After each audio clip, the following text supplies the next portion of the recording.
Hello and welcome back. I am your host, Tennessee's Daughter, and today we're going to talk about my personal experiences when dating a narcissist. Now, I know you've heard countless stories, but you ain't never heard mine. So I'm about to go in here and brew this tea, pour this tea, sip this tea, and be the tea, child. Okay? So stick around for this true story, and we gonna get right into it. Come take a ride, see the city life with Tennessee's Daughter. Yeah. We gon' talk about everything in life, even the after. Who am I? I'm Tennessee's Daughter. Who am I? I'm Tennessee's Daughter. Yeah. I'm just a good old country girl.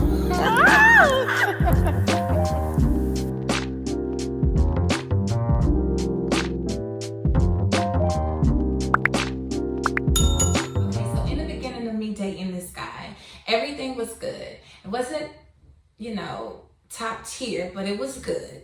And he made sure that I knew that I came first. It was almost as if I fell straight from heaven and landed right in his lap. And he just couldn't believe somebody so amazing showed up to be his partner. But because I had known him umpteen years, I thought I would give it a try. We'd never been with each other on that level. We were really just friends, platonic friends, no strings attached, like really, literally no strings attached. Nothing ever happened between us. And so I took him for his word as long as I could, but then I started to see his patterns. And that's normally what I go off of. Not what a person does, what a person says, but the pattern in which they move and how they maneuver through life itself. And so I noticed that although he was kind to me and he gifted me things, most of what he gifted me were items that he wanted me to have, whether it was something that he wanted me to look like, dress like, or smell like, or even possibly become. He made sure that I knew this is the way he liked things, this is the way he wants things. And I started noticing that whatever I would say after us getting to know each other, instead of him encouraging me, he would try to find a way to tweak what I would say, how I would want to do this or how I would want to do that. And he would find a way to tweak it so that he's in control of whatever I'm out here trying to do or create, or try to reword things that I would say or share. And I was just like, what is this about? And then it would be a problem I created for the both of us, according to him, if I would call him out on certain things. Now I'm the bad guy, which is gaslighting. We all should feel comfortable enough to have a discussion with our mate or somebody we're dating, somebody that we're looking to get to know on a deeper level. We should have a say-so in certain things, especially if things are not going as smooth as they should or a problem arises. One very valuable thing I learned from an older guy. He told me, he shared this with me, he said, there's nothing wrong with having problems. There's something wrong with having the same problem. And so if something reoccurs and I have to address it multiple times, then it becomes annoying. And most of the time, men will take it as you're nagging, but yet they're not changing their behavior. And it's like, I'm giving you these warnings so you'll know when I've reached my end of the road, I have valid reason to leave you alone.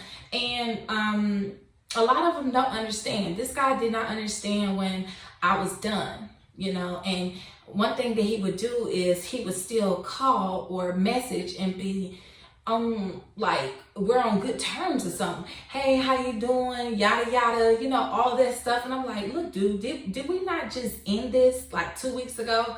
Oh, you bringing up old stuff. Like, let's move on from that. Let's start over. I want to be friends again and work our way from there. I'm like, no, you are who you are. I've labeled you a narcissist. I gave you the definition of a narcissist. You agreed that you were a narcissist and you said you will work on it. Okay? If that ain't cool, I don't know what is. And yet you did nothing, which we know narcissists cannot be healed. Okay? They really cannot be healed. That is a psychological disorder. You cannot do anything but treat it, and I ain't sticking around for it. Okay? I don't have that type of time, honey. I don't know when God gonna call me home, and I ain't about to be dealing with no nutcase until he do. Okay? She ain't built like that. And so, anywho, he would almost manipulate me to the point where I started having self-doubt. I started feeling self-conscious. And then he would pump me back up. And then he would do something that would tear me back down. It was like a constant up and down, you know, just fluctuating, happy and sad, happy and sad. And when I want to address certain things that I felt were an issue for the both of us, you know, I'm being the negative one. Conversation, everything was going good until I brought up an issue that we had. But I like to work through things. I don't want to fake happiness. I'm not her. I want to be happy, because when I'm upset, I take it's inward. And so when I'm going about my day, whether I'm working or interacting with somebody else, I'm not 100%. And I don't like feeling like that. I want to be on the highest vibration I can reach throughout my day, until it's time for me to get home, take my shower, do my nightly routine, and go to bed. I need to be juiced up naturally, okay? So that I am beneficial to everybody I come in contact with. And that's just the way I like to operate. And so this guy would drain me. Like, I would literally be so exhausted after spending time with him, after talking with him. I would be so exhausted, like I felt like I needed a nap. And it was so unfair to me, because here I am giving everything that I got, doing my best, showing you all the many ways that, you know, I can make one happy, or my consistency. I'm a very consistent person. I don't just get in it just for the excitement. I deal with people because I like to engage and interact with these particular people, not to have something to do. I'm not her. I don't sit around, get bored, and hit people up just to see what they got going on. I don't do that. I do welfare checks on my friends. Hey, how you doing? Checking in, trying to make sure you're good. But I don't string along with men. I don't let men string me along for a long period of time just to make a fool out of me. And this guy, I feel like, was trying to make a fool out of me, which was so unfair to me. And not only that, most narcissists hang on to their exes. Why? Because they have mastered them. They know how to push their buttons. They know how to get under their skin, and they need that to survive. They need to manipulate. They need to make sure that you're down so that they feel high as a kite. And it's the strangest thing, but it's psychological. And I don't know if it's something that happened in his childhood. I don't know what it was that caused that. I don't know if he was born that way. I don't know. But what I do know is that it was very unhealthy for me. I had things that I was dealing with in my personal life that did not, warrant this relationship I was trying to have with him. It just did not call for it. It became a burden for me because I had way more vital things that needed my attention and care. And I put that first. I am one of those women that do know how to prioritize. I've done foolish things. We've all done foolish things, okay? Don't feel bad about the person you were. Every day that God gives you is another moment to get better, okay?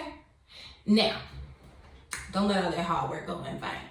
So, I was already headed in a direction I wanted to be in as an individual. So it was even harder for me to even entertain the thought of he and I being together. Now, I was so glad when we finally reached that end because I saw that there was no change in him.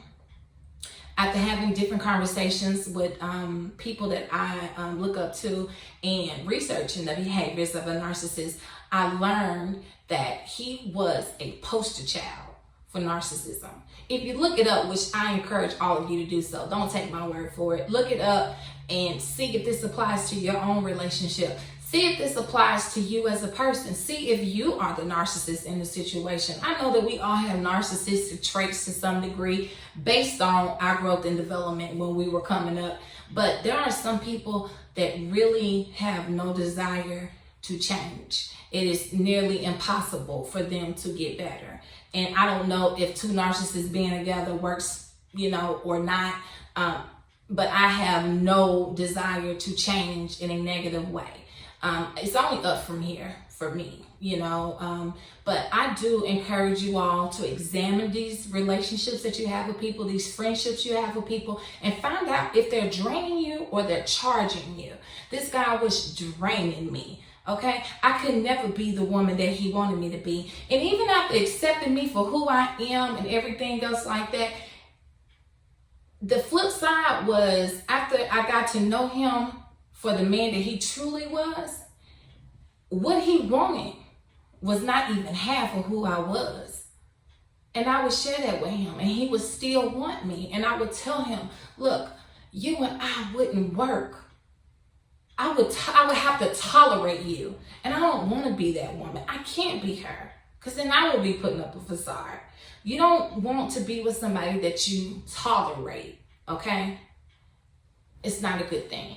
So I've shared some of what I've gone through with this particular narcissist. I don't like to give people like that vibrate on such a low frequency a lot of my time and energy. But I hope I made sense out of some of this stuff, and I hope that you guys are encouraged to look within yourself to see if it's something you need to change. Maybe, you need to seek therapy for your own narcissism, or maybe it's time to unveil those relationships that you're in with people who are, depleting you of everything that God gifted you with to come here and be a creator.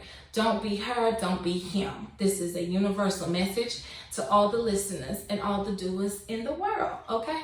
So that's my little tea. I brewed it, I sipped it, I poured it, I spilled it, I became it, because I am her, okay? So check out the rest of what I got going on. Stay tuned for some new stuff, and I will see you in the next video. Like, comment, subscribe. Get into the comments, honey, okay? I'm gonna comment with you too, child. Tell me your thoughts on this video. Tell me what you think about everything that I've shared. Share with me your personal experiences. Let's communicate. That's what we came here to do. We came here to talk about it, not look like it, okay? Thank God I don't look like my story.